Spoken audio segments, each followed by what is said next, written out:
أنا سعيد بتقديم فيلم طابع اليوم وخروجه للقاعات السينمائية. مهم أنا بالنسبة لي هذا الفيلم الثالث لأنه كيهضر على قضايا الهجرة أولا، ليدونتيتي مهمة بالنسبة لي، التسامح والتعايش ما بين الأديان، بالإضافة لو تيم ديال الصداقة ما بين العربي وموشو.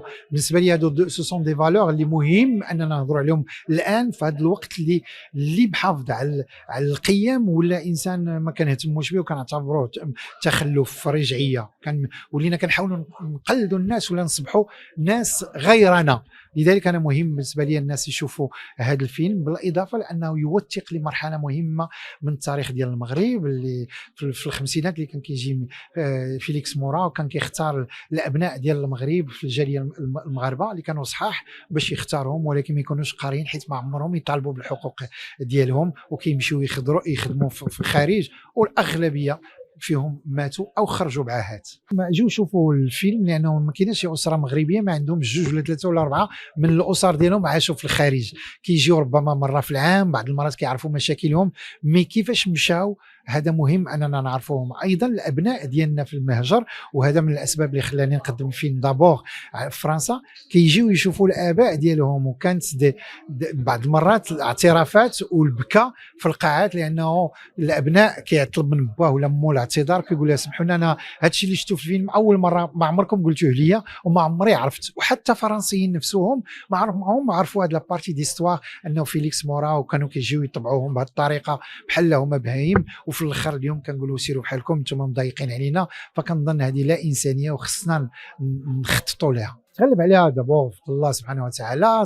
ما ننكرش المجهود ديال صندوق الدعم المغربي، بالاضافه لمناطق الجهه الشرقيه عاونوني في التموين ديال الفيلم، البنود، بالاضافه لواحد المجموعه ديال الاصدقاء مستشيرين اللي عاونوني باش نكمل هذا الفيلم مع هاد الاصدقاء والناس اللي كل واحد حاول يعاونني بطريقه او باخرى، فانا كنشكرهم. لولاهم كان يصعب نقدم هذا الفيلم بالطريقه اللي قدمتها بها اليوم، وسورتو نوفى بالاجور ديال التقنيين والفنانين اللي اشتغلوا معايا. صحيح انني لم اشتغل كممثل في العمل الطابع للمخرج رشيد الوالي، ولكن اشتغلت كمساعد مخرج، كمسؤول عن الكاستينغ، كمواكب للفكره منذ الفكره الاولى، ونحن نتكلم عن فكره الفيلم اللي كان سميتها موت VIP، وتابعت الفكره وهي تتطور الى اصبحت السيناريو.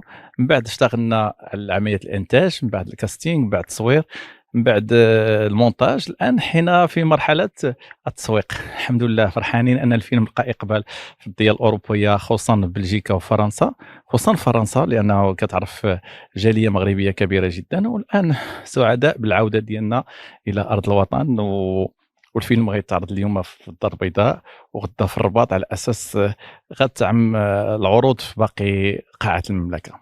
انا الدور ديالي انا هو اللي غادي نوجد الموت تاع عمي العربي اللي غادي يجي باش يتدفن في فيكيك في المغرب، وانا غادي نعاونو. عندي واحد الدور في هذا الفيلم دراماتيك، عندي واحد الدور شويه فكاهي. صعوبات كانت غير صعوبات حالات الطقس، كانت شويه سخونه بزاف، مي الحمد لله بديك لومبيونس عائليه كلشي فات ساهل الحمد لله.